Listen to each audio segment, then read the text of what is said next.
오늘 전기차 종목들은 혼조세를 나타냈습니다. 테슬라는 1.52% 상승한 244.5달러를 기록했습니다. 오늘 테슬라와 함께 루시드는 0.58% 상승한 3.44달러까지 올라갔습니다. 반면에 리비아는 0.19% 하락, 니콜라 7.02% 급락했습니다. 제너럴 모터스는 투자자 행사에서 전기차 배터리 공급 다변화 계획을 밝혔습니다. 중국의 CATL, 일본의 TDK 등과 협업을 통해서 리튬 인산철 구조 등 이 구조, 성분, 형태를 보다 효율적인 구조로 변경할 예정입니다. 또한 전기차의 북미 공급량은 당초 25만 대에서 20만 대로 또 한 번 하향 조정했습니다. 월가의 황제로 불리는 제이미 다이먼, JP모건의 최고 경영자가 인공지능에 대해서 설명을 했는데, 인공지능에 대해서 혁신의 또 다른 물결이라면서 앞으로 많은 것들을 바꿀 것이라고 내다봤습니다. 11월 대선을 앞두고 특정 후보를 공개 지지 선언은 하지 않을 것이라고 했습니다. 다이먼 CEO는 JP모건 테크스타 컨퍼런스 참석자, 영국 런던을 방문해서 진행한 블룸버그 통신과의 인터뷰에서 AI는 산업 전반을 변화시킬 잠재력을 지닌 혁신의 또 다른 물결이라면서 AI는 실제이며 금융권을 포함한 많은 분야에 앞으로 큰 영향을 미칠 것이라고 말했습니다. 그러면서 최근에 100명가량 AI 관련 인력을 증원했다고 소개했습니다. 그는 AI 기술 발달로 일자리 감소 우려에 대해서 일부 인정을 하면서도 생산성 향상을 기대할 수 있다고 강조했습니다. 다이먼은 인쇄기, 증기기관, 전기, 인터넷 등을 예로 들면서 기술 발전은 수세기 동안 인류 사회를 형성해 왔다면서 역사적으로 기술의 발전은 생활 수준 향상, 수명 연장, 생산성 향상으로 이어졌다고 말했습니다.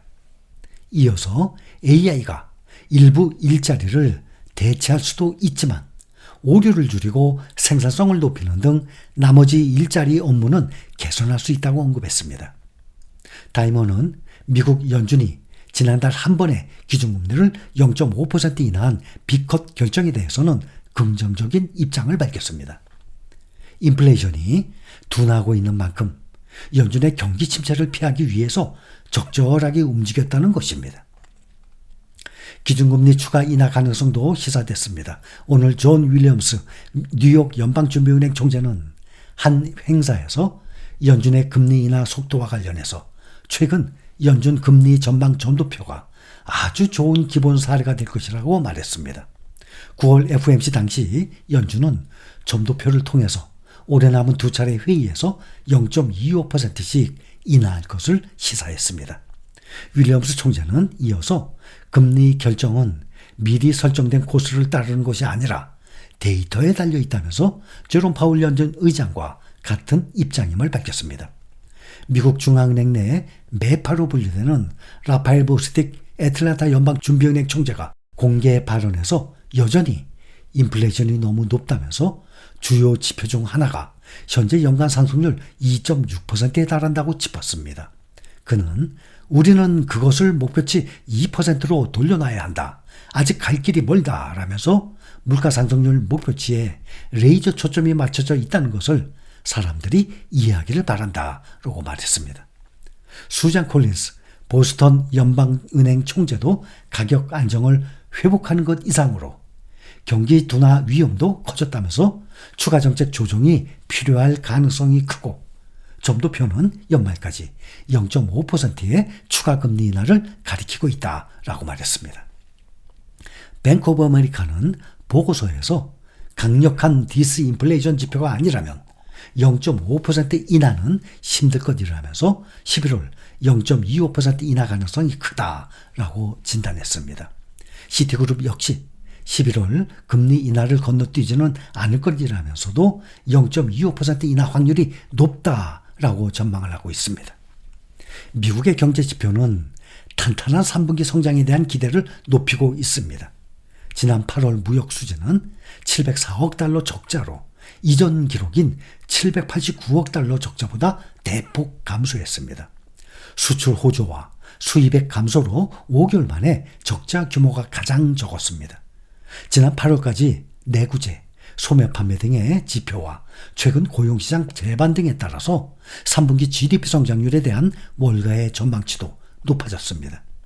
골드만삭스가 3분기 연율 3.2% 성장을 예상했고 애틀란타 연은에서 집계한 GDP 나우도 3.2%로 지난 2.5% 성장 전망보다 상향 조정됐습니다. 조 바이든 대통령은 2021년에 강력한 경제로 취임했지만 인플레이션이 미국인의 구매력을 망치면서 점차 약화되었었습니다. 이제 인플레이션이 사라지면서 바이든 경제는 다시 한번 바이든의 임기가 처음 시작되었을 때만큼 견고해 보입니다. 시장에서 11월 기준금리가 동결될 확률이 13.3%로 반영됐습니다. 0.25% 인하 확률은 86.7%로 여전히 지배적이지만 동결 확률도 쉽사리 시장에서 완전히 배제되지는 않고 있습니다. 변동성 지수 시카고 옵션 거래소의 VIX 공포지수 5.39%나 내린 21.42를 기록을 했습니다. 이제 미국의 대선이 한 달도 남지 않았습니다. 미국 민주당 대선 후보 카멀라 해리스 부통령의 선호도가 공화당의 도널드 트럼프 전 대통령을 3%포인트 앞섰다는 최신 여론조사 결과가 나왔습니다. 지난달 조사에서는 격차가 6%포인트였는데 이번에는 3%포인트로 줄어드는 것입니다. 로이터 통신은 4일에서 7일 로이터 입소스 여론조사 결과 해리스의 선호도는 46%, 트럼프는 43%로 나왔다라고 보도했습니다. 이것은 오차범위 3%포인트 안에 있는 수치입니다. 앞서서 지난달 20일에서 23일 같은 조사에서는 해리스가 트럼프를 6%포인트 앞섰습니다. 응답자들은 미국의 가장 큰 이슈로 경제를 꼽았습니다. 44%는 트럼프가 생활비 문제를 해결하는데 더 나은 접근법을 갖고 있다고 했고 해리스를 선택한 사람은 38%에 그쳤습니다. 다만 응답자들은 42%대 35%로 해리스가 빈부 격차를 해소하는데 더 나은 후보라고 대답했습니다. 불법 이민과 관련해선 53%가 불법으로 미국에 있는 이민자는 공공안전에 위험하다고 답했습니다. 5월 같은 조사에서 45%가 이같이 응답을 했는데 수치가 상승한 것입니다. 트럼프의 고령 리스크가 불거지는 가운데 응답자의 55%는 해리스가 정신적으로 날카롭고 어려움에 대처할 수 있다고 대답한 반면 트럼프에 대해서 같은 의견을 밝힌 사람은 46%에 그쳤습니다.